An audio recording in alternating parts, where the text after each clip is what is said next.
One of the most anticipated PvE builds for me to make is the Tempest Tyrant version 2. However, in order to exceed version 1, I have done something I thought to be impossible. I have made a viable all-purpose PvE build. As a matter of fact, I one-cycled ethiron with low DVM and while missing some of my damaging mantras. I killed Chaser in 4 minutes, and of course, this build can solo the Deluvian. So this is all 4 Tempest Tyrant V2 builds, each of them having different purposes depending on what sort of all-purpose PvE you're after. Make sure you like and subscribe if you enjoyed this build or find the video useful at all. Join the Discord for the build maker link, and we also have a PvE build recommender there if you want to be recommended a build that isn't Gale. A quick disclaimer before we start, V2 was meant to be able to wave dash with Heavenly Wind, although you currently can't because of Brick Wall, but I am trying to get that patched into the game. So in the meantime, one of the build maker links is unusable, but don't worry, I'll leave a pinned comment down below that I will update when you can wave dash with Brick Wall. Also, I kind of have to answer this question or people will ask, no, this isn't on par with a God Slayer in terms of boss killing, however a 4-minute floor 1 kill is still better than 95% of PvE builds. Anyways, today we will be covering the 2 main stat orders for the build and how to use them, so let's get into it. For the Tempest Tyrant V2, you can use any race you want, but as always the best is Vesperian. Your Oath is going to end up being Dawnwalker for insane AoE damage. Origin, always Deepbound. Your armor, you either want Ignition Deep Double for pure defense or Prophet's Cloak for offense. Then for your Bell, it is going to be a Corrupt Payback with the Continuous Beam variant and Insanity downside. Now on the starting menu, you can start with 10 Thundercall on this build, and then you want to invest as many points as you can into Willpower. If you need to, you can just spawn in without investing all of them, because you'll be getting to 20 Willpower to start off with. Then you'll go to 50 Fortitude, then to 50 Willpower, then to 30 Strength. In one of your hands, you want to pick the Lightning Beam mantra, since this will make getting to 50 Thundercall incredibly fast. Then you just get 1 Agility, 1 Intelligence, and you should power up. This will let you get Brick Wall. After 50 Thundercall, you go to 80 Willpower for Heretic Sutra, then 90 Fortitude for Reinforced Armor, then you go to 100 Fortitude, then to 100 Willpower. From here you get 1 Intelligence, 1 Agility, and before you go to the surface, you can invest 3 points into either Agility or Intelligence to get it to 4. That way you can get to Power 18. Yes, this is a very late Shrine of Order, but trust me, it'll work out. From here you get 1 Frost Draw and 1 Gale Breath in the surface by unlocking the attunements. Now your Shrine of Order at Power 18. For your post-shrine stats, it's really easy. Get 25 Intelligence, 25 Agility, and then you put the rest into your Gale Breath. Obviously, depending on your race, it'll leave you somewhere else, but you'll either get to 61 Gale Breath or 66 with an optimal race. The reason you go 61 is if you're planning to get Cap Artist on the build. Now remember, check the pinned comment, and then I'll let you know if the Cap Artist with Brick Wall tech exists, but since it doesn't at the moment, you'll end with 66 Gale Breath. Having level 4 mantras still provides you with insane damage. For your traits, you just go 6 Song Chant and 6 Vitality, max health and max damage. Coming over to the talents, you'll grab Conditioned Runner for free healing, Reinforced Armor, reduced damage, Brick Wall, that's pretty obvious. I decided not to grab Not a Scratch this time, just for the sake of saving on talent space. Then you grab Perfect Flash, you want to grab Risky Moves, this makes dodging Ethiron's ult very easy. Get Defiance, then Spine Cutter. You will be M1ing on this build occasionally just to proc Grim on bosses. Fishman, Exoskeleton, and To the Finish, all for defense. Neuroplasticity as an extra mantra slot. Losing Mind and Piercing Will pair well with Heretic Sutra. Thresher Claws is free pen. Then you'll grab your Blood Iron Spirit and Scuba Drowner for a free plus 10 HP. Kickoff for mobility and time to go so you can run away very fast than the Deluvian. Suffocating Impact is extra damage on stuff like Gale Punch. Grand Feast, you'll never have to worry about hunger again. Giant Slayer is free damage,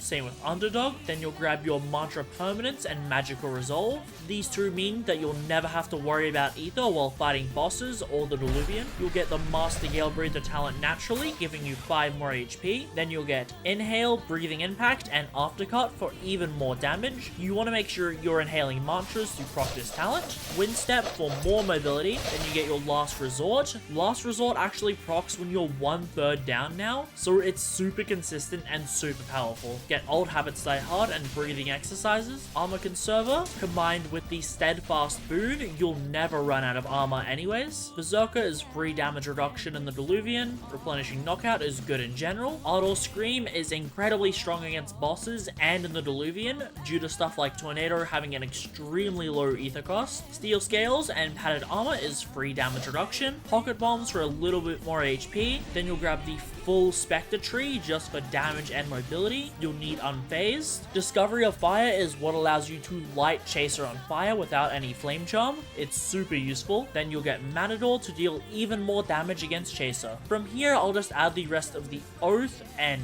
quest cards that you can actually get, and then we'll move on to what mantras you're picking on this build, since you end up getting quite a lot. Obviously not all of these quest talents are required, but you really want to make sure that you get Heretic Sutra before you Shrine of Order. Now we have a lot of mantras to get through on this build. In terms of Thunder Combat mantras, you get Lightning Clones. If you don't know, you can build chain stacks off Lightning Clones for free. This means you deal even more damage to bosses. You'll get Gale Lunge to pair with Glacial Lock and for mobility.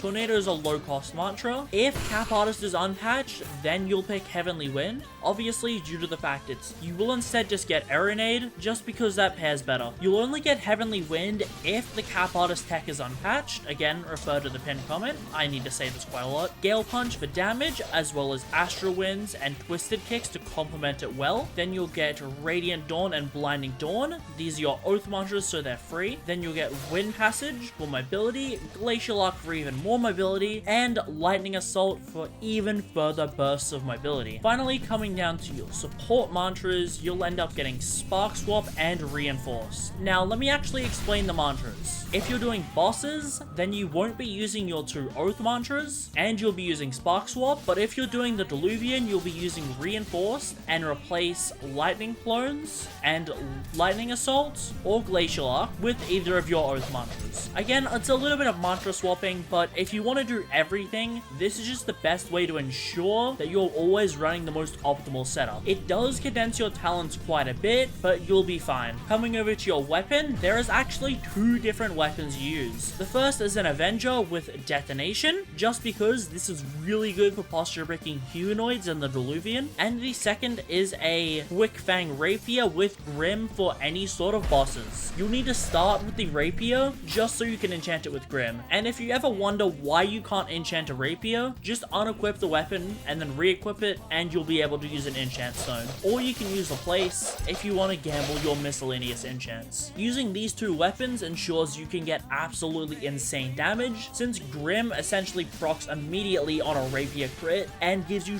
20% more mantra damage. Now, having a quick look at the summary, we get 157 HP, which is absolutely insane for tankiness, considering this build still manages to output enough damage to 1 cycle Ethiron with level 4 mantras, solo the Deluvian, and clear 4-1 in 4 minutes. Let me briefly show you what the version looks like if you decide you don't want to go Frost Draw for layer 2 reasons and want to get 80 Gale Breath instead. So the only thing you want to do is do the exact same stat order, but just don't go any strength and only go 1 once you get the requirements for Brick Wall. Sadly though, this version is race locked and you can't have anything in Charisma, which is unfortunate, but it's just the price you have to pay. Then you can power up to power 16 if you just want to guarantee Brick Wall without using Shrine of Chance, although it will cost you 1 point into Gale, which doesn't really do anything. So then on the Verger with no Frost Draw, you'll Shrine of Order, everything will be 21, 30 Strength, 25 Agility, 25 Intelligence, and dump the rest into your Gale Breath, leaving you with a perfect build. And yeah, that is both versions of the Tempest Tyrant. However, for the 3rd version, it is a re-release of the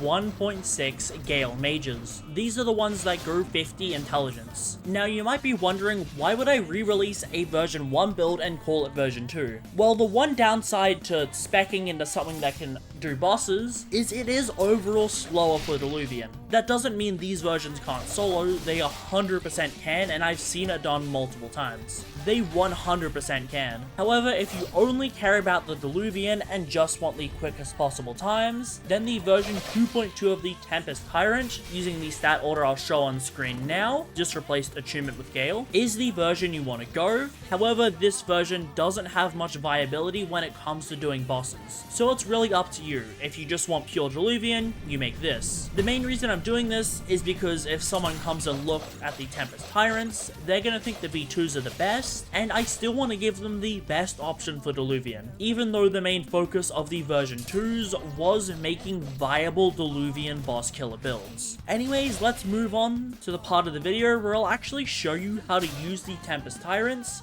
to their full potential. With the exception of the 1.6 mages, the Tempest Tyrant V2 builds have two modes: Boss Killer and Deluvian. As I said before, these are the mantras you'll be using to kill bosses, while these are the mantras you'll be using to clear the Deluvian. You're essentially changing between AoE and more single target focused mantras. On screen right now, I'll show the rough route for layer 2. You simply just go through the bell door, jump off this tree. Ordinarily you would wave dash a little before this, but like I said, that's patched at the moment. Then you'll go behind the Galewax Shrine, jump onto this tree, and head to Bonekeeper. From there, it's just the standard route to Furfire Cave, spawn Downderzen, Spark Swap, then Kill Chaser. Obviously, before you start the fight, you want to spawn in your lightning clones, use the rapier crit just so you're one hit away from proccing Grim, and build max chain. If you do this, you'll be dealing 2 times damage because of the chain, and an extra 20% on top of that because of Grim. In terms of Deluvian strats, they're largely the same as in my Deluvian farming guide that I recently made. But to keep it short, the main things you want to do is Blinding Dawn at the start of rounds to weaken enemies, burst them down with Gale mantras once they're grouped up, and use Radiant Dawn to guard break any humanoids. Some more general strats for the build are to Inhale to get a damage buff, use Heretic Sutra to proc Lose Your Mind and Piercing Will, and Perfect Cast your mantras for even more damage. Of course, using your counterbell, you can also build up Insanity and get some additional damage whenever you get hit. It's incredibly useful. These are all of the mantra modifiers and gems on the build, and with that out of the way, that's everything you need to know on how to use the Tempest Tyrant V2. Of course, for any more questions you may have, please refer to the progression video I made, since that'll cover everything. But this was how to make the ultimate all-purpose PvE build, allowing you to clear any challenge this game has easily. As always, like and subscribe, and join the Discord for the build, or to get recommended one of over 70 solo Deluvian PvE builds. Make sure to check out some more PvE content, and I'll see you all next time.